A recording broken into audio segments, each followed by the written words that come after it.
D, wait for it, light bulb. Check out the name tag. You're in my world now, Grandma. What's up, nerds, and welcome to my week in review, where I come to you every Sunday with 3 entertainment stories that I personally find interesting, and then we discuss them down below. Also down below, you can find the 3 articles that I read to bring you this story, and you can read them and make up your own opinion, or you can just listen to me, because it's always a good thing. But before we get started on these 3 stories, I just want to say that if you like what I do here and you enjoy independent content here on YouTube, please consider subscribing to my channel. Recently, YouTube did a change to their algorithm, and it really affects and benefits big corporations and not independent content creators like myself. So if you could please consider liking, subscribing, and sharing my videos, and I thank you in advance. So let's get started on these 3 stories. So for my first story, it's a sad one. I really feel bad right now. Kelly Preston has passed away from breast cancer at the age of 57. John Travolta took to Instagram to mourn the death of his wife. She had been battling the disease for 2 years, and John Travolta posted some pictures on the social media platform while numerous stars flocked to the comments to offer their condolences. Preston starred in a number of films over the course of her career. Some of the biggest movies included Jerry Maguire, Twins, and Mischief. A representative for the family also offered a comment to People magazine clarifying how the family wished to keep the diagnosis of her fight public until this time. And on the morning of July 12, 2020, Kelly Preston, adored wife and mother, passed away following a 2-year battle with breast cancer. The rep also told People, choosing to keep her fight private, she had been undergoing medical treatment for some time, supported by her closest family and friends. Travolta wrote on Instagram, "It is with a very heavy heart that I inform you that my beautiful wife Kelly has lost her 2-year battle with breast cancer. She fought a courageous fight with the love and support of so many. My family and I will forever be grateful to her doctors and nurses at MD Anderson Cancer Center, all the medical centers that have helped, as well as her many friends and loved ones who have been by her side. Kelly's love and life will always be remembered. I will be taking some time to be there for my children who have lost their mother, so forgive me in advance if you don't hear from us for a while. But please know that I will feel your outpouring of love in the weeks and months ahead as we heal. All my love, JT." That's very sad. I feel very bad for them. Preston is survived by John Travolta, her husband, her 20-year-old daughter, Ella, and her 9-year-old son, Benjamin. It's so sad. I remember I thought she was very hot in the movie Jerry Maguire. There's a specific scene. I'm not going to go over that. But then I just think I liked the character in there. And of course, Kelly Preston was very attractive. And it's really sad. I hate when people die. It's just the worst. So that's my first story of the day. So for my second story of the day, Lucasfilm and Disney Plus this week announced Star Wars: The Bad Batch, a new animated series coming to streaming service that spins out of the final season of Star Wars: The Clone Wars. Now, the series will debut in 2021, and according to a press release, the series follows the elite experimental clones of the Bad Batch, first introduced in the Clone Wars, as they find their way in a rapidly changing galaxy in the immediate aftermath of the Clone War. Members of the Bad Batch, a unique squad of clones who vary genetically from their brothers in the clone army. Each possesses a singularly exceptional skill which makes them extraordinarily effective soldiers and a formidable crew. In the post-Clone War era, they will be taking on daring mercenary missions as they struggle to stay afloat and find new purpose. Angus Chu, Senior Vice President of Content at Disney Plus, says giving new fans and existing fans the final chapter of Star Wars: The Clone Wars has been our honor at Disney Plus. We are overjoyed by the global response to this landmark series. While The Clone Wars may have come to its conclusion, our partnership with the groundbreaking storytellers and artists at Lucasfilm Animation is only beginning. We are thrilled to bring Dave Filoni's vision to life through the next adventures of the Bad Batch. This announcement will come as good news to Star Wars animation fans eager to return to that corner of the Star Wars universe, especially after Filoni stated that he doesn't expect to return to the Clone Wars again.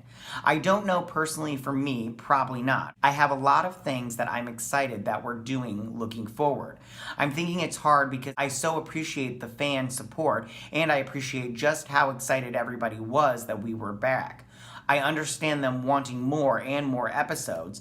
The people that worked on it, myself and the team, basically all the leads, they were on the original run, and I think that shows we're really thankful we got to finish it. But I also think creatively you always want to move forward.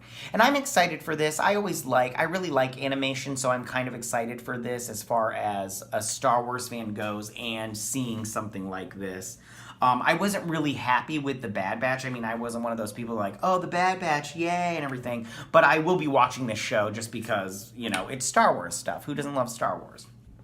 So that's my second story. So for my third story of the day, The New Mutants has earned one of the most complicated releases in the modern history of superhero cinema, earning so many delays for so many reasons that it's become a joke among comic book fans that the film doesn't even really exist. Despite those delays and changes in ownership of distribution rights, the film recently announced that it will have a virtual panel at the upcoming Comic-Con at-home event, leading us to wonder if the best thing that current distributor Disney could do for the film is to release it on video on demand or on one of the streaming services it owns to finally give fans what they've been waiting for years. What makes us hopeful about New Mutants debuting next week is that the upcoming Comic-Con panel will feature director Josh Boone as well as many of the stars from the movie. This marks one of the only major publicity events that the actual cast or crew have been involved in since the project earned its first delays, hinting that Disney is committed to releasing the film imminently.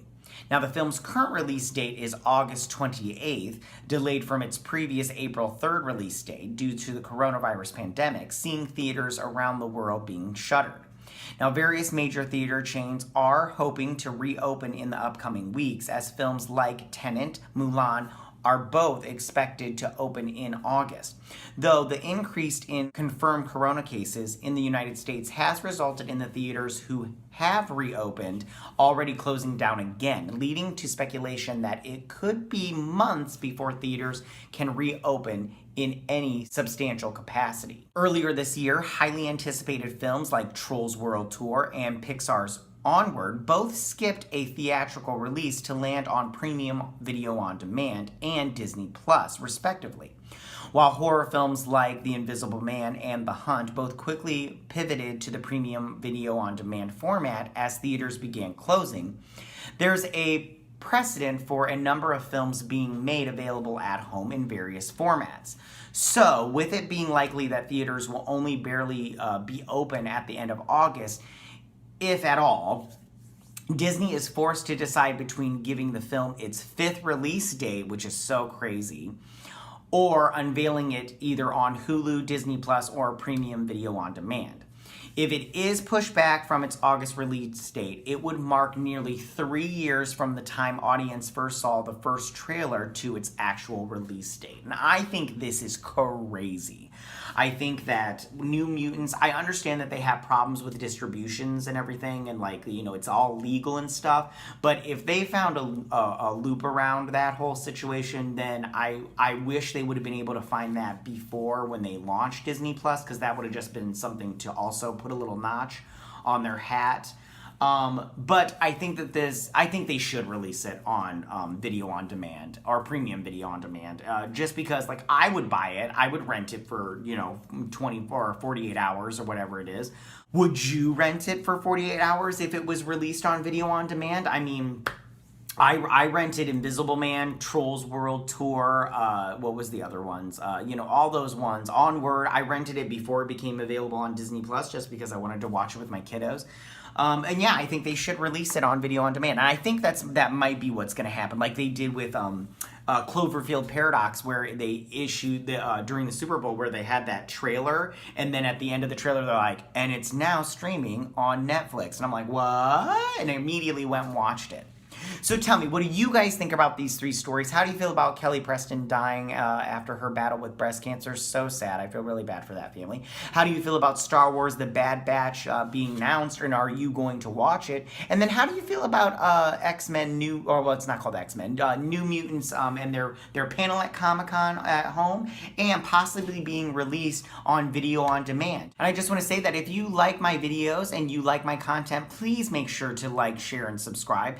Hit that notification bell so you can get all of my latest videos. Drop a comment in the comment section down below because it feeds the algorithm. And I will see you next Sunday on my Week in Review. You guys have a good week. Bye! Hey nerds, if you like this video, go ahead and click that Geek What icon and subscribe. And if you like this video, go ahead and join me every Sunday with my Week in Review.